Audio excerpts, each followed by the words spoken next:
Hey, everybody, welcome to Conquering Stress Podcast. This is Dr. Bill Janeshak, and we are doing everything stress. Stress is physical, chemical, and emotional. And on this podcast channel, we're going to try to do everything that's going to help you conquer the stress. And then we can use those same tools to go back over it and create the health you want.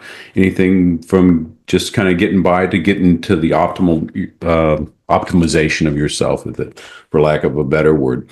In this episode, I'm going to create blasphemy in some circles over there. You're going to often hear me talk about the kids these days, and I sound like the grumpy old man, like, get off my lawn. We can't do this stuff. What are you doing? These kids these days, they don't move around, and they sit around. They don't do anything, and they're not motivated. And it's all true for most case scenarios. There's another end of the spectrum nowadays. There's some kids coming up. I mean, as young as 10 and 11 that are playing sports all the time. And I'm never going to disparage getting out and doing things and athleticism and team training and everything else. Sports are great, and everybody should be involved in some sort of activity in something that you enjoy.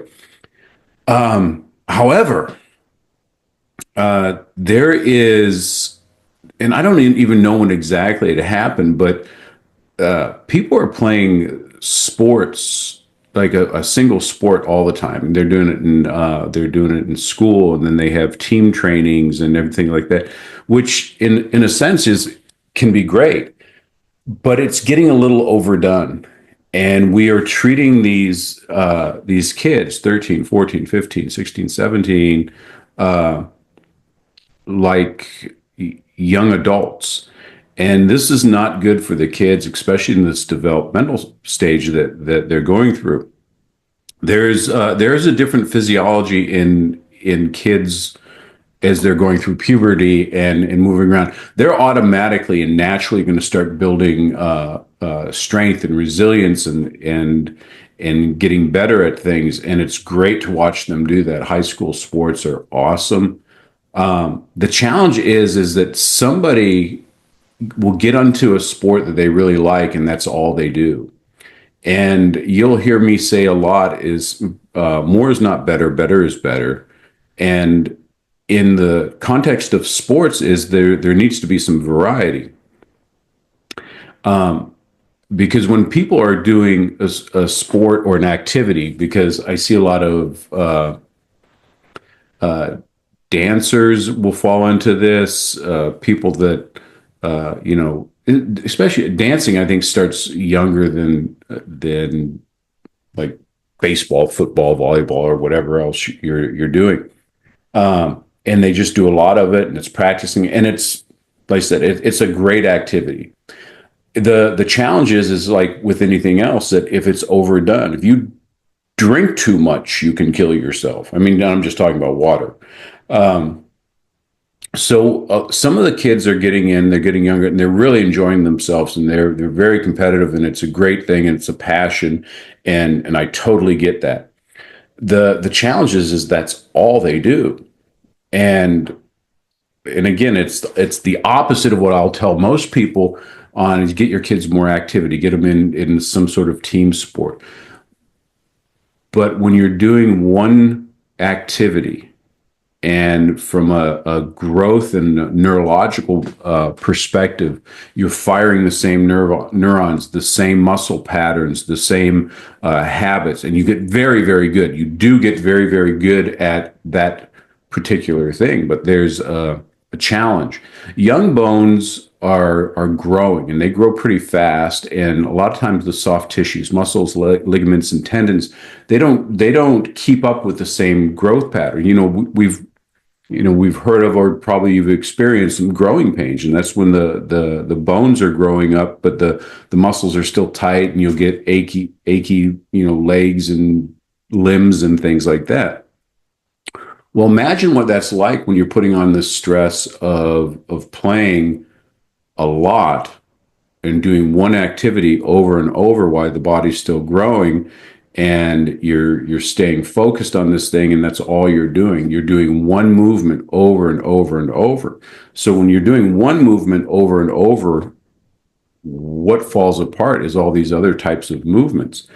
And so what we end up seeing in these these kids sports is they're getting repetitive stress injuries uh, much earlier than they should. We shouldn't get them at all, but um, we're seeing ankles and knees and shoulders going, and I see a lot of back pain and things like that are really problematic in the young adults, and the kids, they want to get out there, and they go, well, I'm hurting, this is hurting, and I need this fixed because I have this competition in 2 days, and then I have another one 3 days after that, and then I have another one over here. And I said, well, when's your time off? Well, I get like, there's a weekend in 3 weeks that I get to take off, and I'm not really doing nothing, and then I have it never stops. And again, I'll go back, it's awesome that you're playing with things, but rest and recovery is going to be really important for especially growing kids uh, to get back and to be the best that they can. And then sometimes well-meaning parents are going to go, well, if they're injured, then we're going to go to the best sports medicine doctor that we can do, and we're going to do therapy on that portion of that knee or that hip or that ankle or shoulder or whatever is hurting that person. And again, they're thinking kind of medically, or like it's an injured, like an athlete that got hurt in a particular area.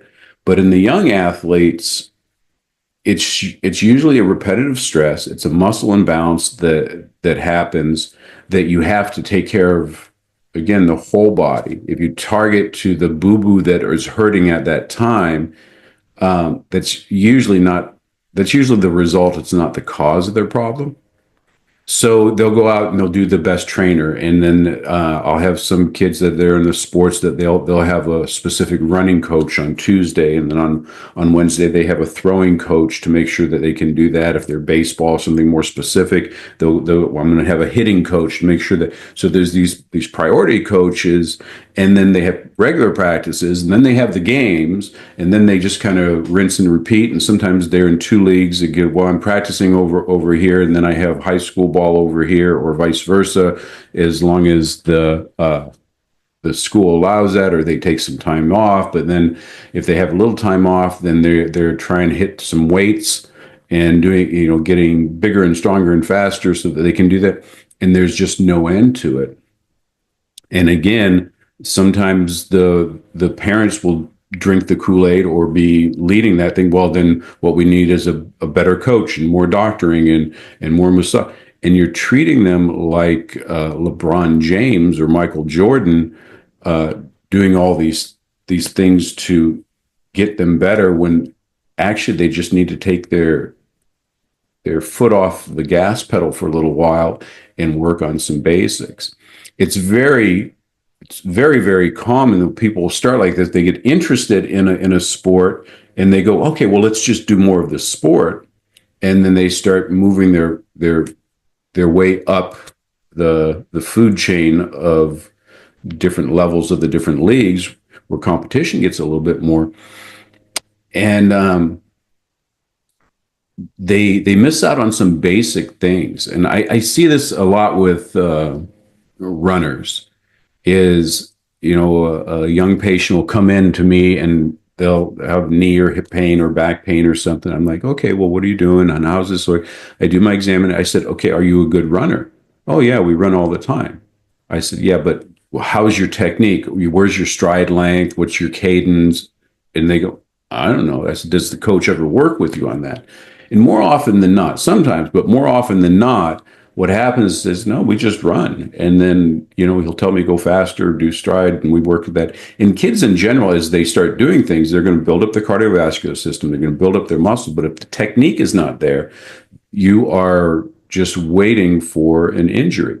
And so they'll hurt something because of this maladaptation to, a poor technique, and then they do what they think, first thing in mind: ice it, rest it, wrap it, rub it, kiss it, hug it, warm it, whatever you're gonna do to make it feel better. Go, oh yeah, it's kind of better, and then they go back out and do it again, and they re-injure it. And again, these are growing bodies, and growing bodies, just if they were walking around the street, need more energy. They need more rest. They need 8 to 10 hours of sleep. Like, now you put an athletic stress on that repetitively, they'll get better, and then they get worse, and then there's adaptation. So if my knee's out, then my hip's going to go out. We're going to see this, and the shoulder's going to lean forward. And it's movement patterns, and there's specific sports, and they each have their own nuances. But these are the things that you have to look at as a parent, because I really don't think the kids are going to be watching my podcast here. But if you're a parent listening to this, step back and think about it. Doing one sport for a kid all the time is not good for them. And if you want them to get better, have them do other sports. Because when you have a season and an off season, if you play baseball and you're doing one-handed sports, and then you can go into basketball, more hand-eye coordination, some lateral movements that we don't get a lot in baseball. Or you don't do that, maybe you're doing track and field and you're really working on your straight and your length. You're going to rest and build these other muscles, because you have different muscle groups and muscle firing patterns. Your brain is learning more nuanced movements, a bigger palette of movement that you can get on yourself, and the kid will actually get stronger. So when that season that you want to focus on, your favorite sport at the time, now when you come back the next season, it maybe take a week or two till you start getting back into it, and you'll find that you actually get better by doing different things, because you're building up a whole great foundation. You look at somebody like Michael Jordan or Bo Jackson. Bo Jackson, who's just a unicorn because he had this natural capacity. We're not going to see much of that. But if you look at all these people, they were really good. Michael Jordan was, the GOAT. But then he took off to play baseball. Was he as good at baseball as he was basketball? Hell no, he wasn't. He was, what they called him, Black Jesus in basketball. But he was competitive in professional sports over there because what he brought over. And he got better during the season when he played baseball. Then he went back to basketball, took some time to knock the rust off, and hit it. But he's an adult athlete, but he had that foundation where he could always pull from. Now these kids, if you're starting at 10, 11, 12, and then they're playing club and they're doing this, and sometimes the coaches really get on them about doing more, better, faster, and getting this done, and where's your commitment. And there's definitely a benefit into having a coach that will push you on stuff. But you got to remember, we're looking at the whole child and the whole body. Do they have downtime for themselves? Do they have time to recover? Are they doing active recovery? Are you learning skills that you can build on instead of just playing the game, and just kind of wearing it down? Because here's what I've noticed in my own practice. I've been around long enough that I've seen kids be kids, come up, go through this, and sorry parents, most of your kids are not going to get a D1 scholarship, a free ride, and then get drafted into the highest level of their sport. Sorry to break that to you. That's just the way it is. Some will get into the sports, and what I find out is by the sophomore year, they end up either getting mentally burnt out. They have an injury severe enough that they have to quit the sport. that they've loved. And there's two ways that they go with that. They're either relieved, and then they can get on with whatever else they discovered they can do in college, or they get very depressed because they can't play that sport, that activity that they've done for so long. And it's really not worth it. So like everything, ask yourself, what are you doing it for? And then if you really like the love of the game, stay involved with the game. Do whatever that you can, but do other things that will enhance that. Like I said, other sports, other activities. If you're off-season softball player, then lift some weights, work on cardio, do that, make it your focus. Take periodic batting practice to keep your eyes sharp, maybe some light fielding, practice. And practice means building a skill. Game playing is different. That's the competitive level. That's the fun. It's awesome to do that. But step back and look at yourself holistically on, what do I need to work on?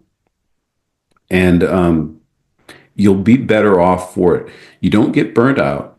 There's always another excitement when the season starts over there, but you're bringing a new version of yourself, a stronger version, a rested version, a recharged version, a smarter version. Maybe you use these times to work on strategy, technique, approaches. You learn new skill. I remember when I was playing baseball, we didn't have a lot of, there was no year-round stuff, so it was kind of a bummer. We would do pickup games, but those were the times when we would build skills. I learned switch hitting one winter. I worked on switch hitting. I sucked at it, and I abandoned it, but I worked on it.